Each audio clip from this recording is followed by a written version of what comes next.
The morning my sister found out about the $27 million, she called me 14 times in a row. I let every single one go to voicemail. For 17 years, I was the invisible daughter, the one who stayed behind, the one who drove Mum to chemo and still made it to her second job by 6am, the one who signed the papers, handled the lawyers, and kept every single secret our father asked her to keep, even when it cost me more than I could afford to lose. My sister Danielle got the house. She got the car, she got the jewellery and the sympathy and the standing ovation at the funeral. She just didn't get the one thing that mattered. And I still think about what would have happened if I'd answered even one of those calls. Welcome back to Frontline Retribution, the channel for quiet people who get pushed 1 inch too far, and the moment the truth finally walks through the front door. If you've ever been the one who showed up when nobody was watching, this story is for you. Drop a comment and be sure to subscribe. My name is Sandra and I'm 41 years old. I grew up in Decatur, Georgia, not the charming part people post about, but the east side of Glenwood Avenue, where the dollar store on the corner was the nicest building on the block. My parents were Roy and Deborah Hutchins. Dad drove for a logistics company. Mum worked the front desk at a dental office for 22 years. We weren't poor, but we weren't safe either. There's a difference, and anyone who grew up in that gap knows exactly what I mean. Danielle is 3 years older than me. She left for Atlantic State at 18 and never really came back, not all the way. She'd visit for Christmas, post pictures of our mum's cooking on Instagram, and then disappear back to her life in Midtown. Which was fine. I didn't resent her for leaving. I only started to resent her for what she expected when she came back. Dad got sick in 2019, congestive heart failure, stage 3. The doctor at Grady Memorial laid it out flat he'd need someone nearby, consistent and available, someone to manage his medications, his appointments, his paperwork. Danielle had a job she couldn't leave, she said, a boyfriend, a lease. I had all of those things too, but nobody said that out loud, so I stayed. I was managing the front office for a small accounting firm in Decatur, $42,000 a year, decent health benefits, nothing glamorous. I asked my manager, David Reyes, if I could shift to partial remote so I could be home with my dad in the mornings. He said yes without hesitating, and I have never forgotten that small kindness. I restructured my entire schedule around Dad's appointments at the cardiac clinic on Candler Road.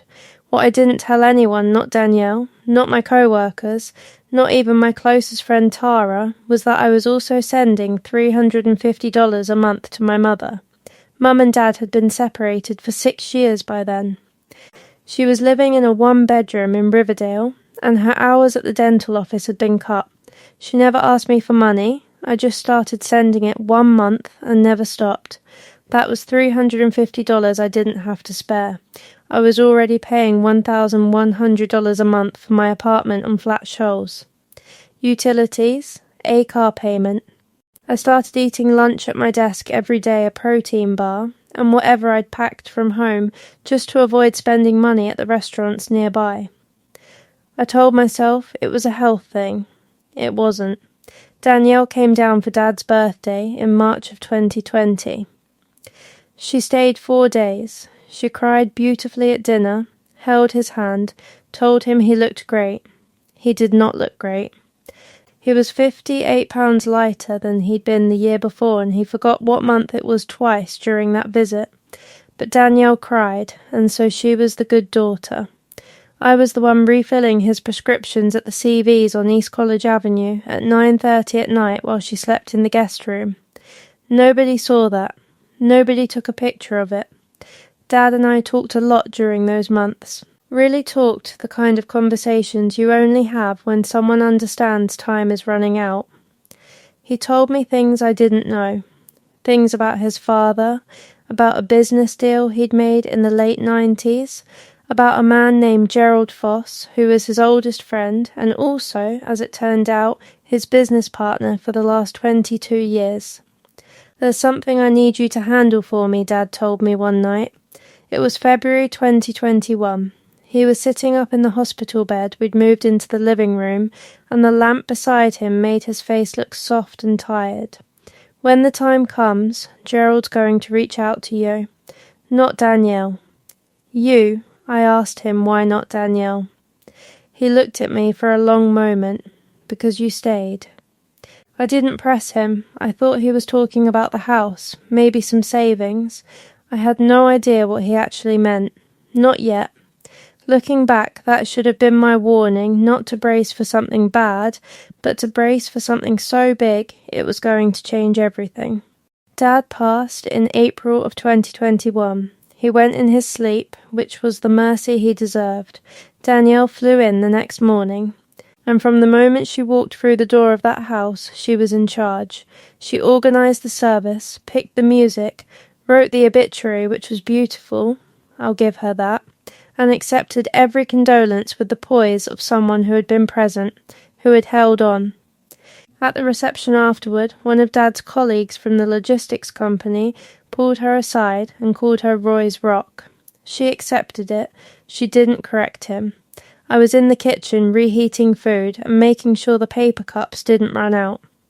3 days after the funeral, Danielle sat down with me at the kitchen table, our parents' kitchen table. The one I'd eaten breakfast at every morning for 2 years, and she told me what she wanted. The house. She wanted to sell the house and split the proceeds 50-50. She said it was fair. She said it was what Dad would have wanted. She said it with the certainty of someone who had already made up her mind and was just waiting for me to agree. I asked if we should wait, talk to a lawyer, see if there was a will. She waved her hand. Sandra, you know Dad. He wasn't a paperwork person. She was so sure of herself. So completely sure. I looked at her across that table, and I didn't argue. I didn't say a word about Gerald Foss.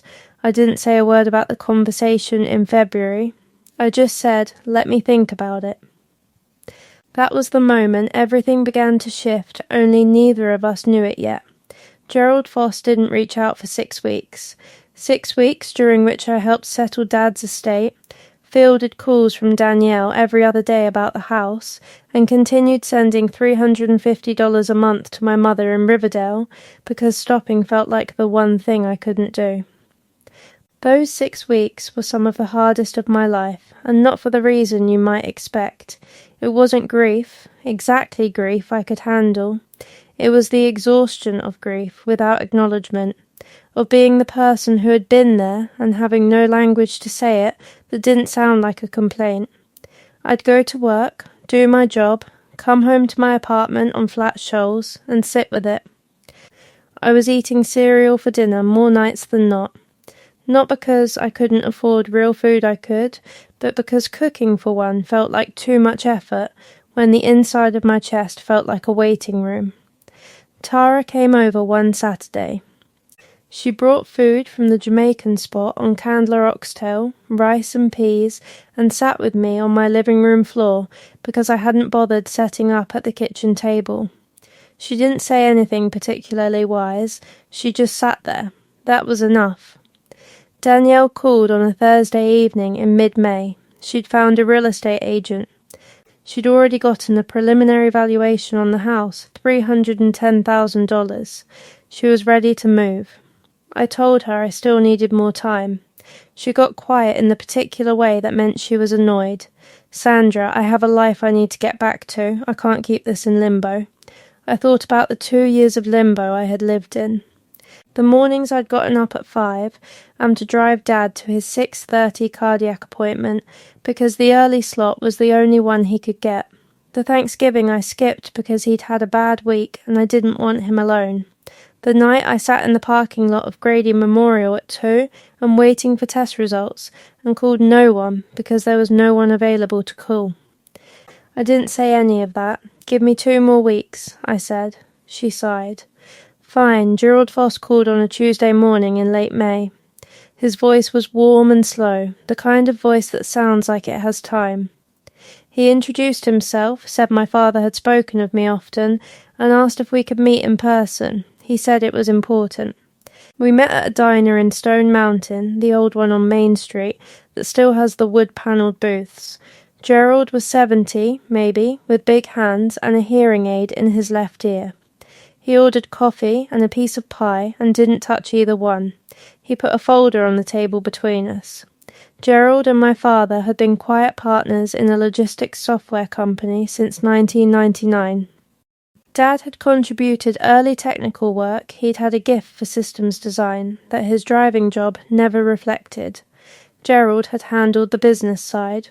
For 22 years, they had let the company grow without touching the principal investment, reinvesting profits, expanding slowly, and waiting. The company had been acquired 6 months before Dad died. The deal had closed quietly. Dad's share, which had been structured as a trust in my name, specifically, at his instruction, was valued at $27.3 million. I sat in that booth for a long time without speaking. Gerald slid a single page across the table. Roy said, "You'd be the right person to handle this." He was very specific about that. I looked down at the page. My name was on it, just mine. I thought about February, about the hospital bed in the living room, about because you stayed. I hadn't understood what he was giving me then. I understand it now. I also thought about the $350 a month I'd been sending my mother, the protein bars, the 9:30 pharmacy run, the 2 parking lot. Nobody had seen any of it. But my father had. I hired an attorney, a woman named Patricia Okafor, at a firm in Buckhead before I said a word to anyone else. Patricia specialized in trust and estate law, and she had the kind of calm, precise energy that made me feel like the ground was solid again. We spent 3 weeks making sure everything was structured correctly, that the trust transfer was clean, that there were no vulnerabilities. Patricia also confirmed what I suspected Dad had in fact left a will. A proper one. The house went to me too, with the option to offer Danielle a buyout at fair market value if I chose. I chose. I called Danielle on a Friday afternoon in June. I told her there was a will. I told her the house was mine. I told her I was prepared to buy her out at the appraised value, half of $310,000, her $155. 000, a check I could now write without a second thought. She went very quiet. Then, what do you mean there's a will? There's a will, Danielle. Dad wasn't a paperwork person. He was more organized than we knew. She didn't take it well initially. There were accusations I'd manipulated him. I'd taken advantage of his illness. I'd somehow engineered this outcome. I let her say it. I didn't argue, because there was nothing to argue. The facts were the facts, and the facts had been established by my father, not me, years before any of this happened. What she didn't know, what I didn't tell her until much later, and only then because it was relevant, was the $27 million. That conversation wasn't mine to have on a Friday afternoon over the phone. That was something between me and a trust and a lawyer and time. I also called my mother. I told her I was increasing the monthly transfer. I told her to stop worrying about her hours at the dental office because she didn't need them anymore if she didn't want them. There was a long silence on the other end of the line. "Sandra," she said quietly. "What happened?" "Dad happened," I said. He was paying attention the whole time. We just didn't know. I bought a house in Decatur not far from where I grew up actually, because I like knowing the streets. 4 bedrooms, a yard, a kitchen big enough to actually cook in. I kept my job at the accounting firm for a full year after, because I needed the structure and because David Reyes had been good to me and I wasn't going to disappear without notice. Danielle and I are not close now. We're not enemies either. She took the buyout. She was cordial about it in the end, and once in a while we talk. It's surface level. It's what it is. I don't carry bitterness about her. I carry the truth of what happened, and I've learnt those two things don't have to be the same. People talk about family loyalty like it's a thing you announce, like you post about it or say it at the right moments, and that makes it real. My father understood something different. He understood that loyalty is what you do at 5 am on a Tuesday when nobody's watching. It's the prescription you pick up in the dark. It's the money you send quietly. It's the conversation you stay for when you're exhausted and there's no one to see you do it. He didn't reward me for being the good daughter. He recognized me for being the present one. There's a difference, and it took me a long time to understand that the difference is everything. I don't think my sister is a bad person.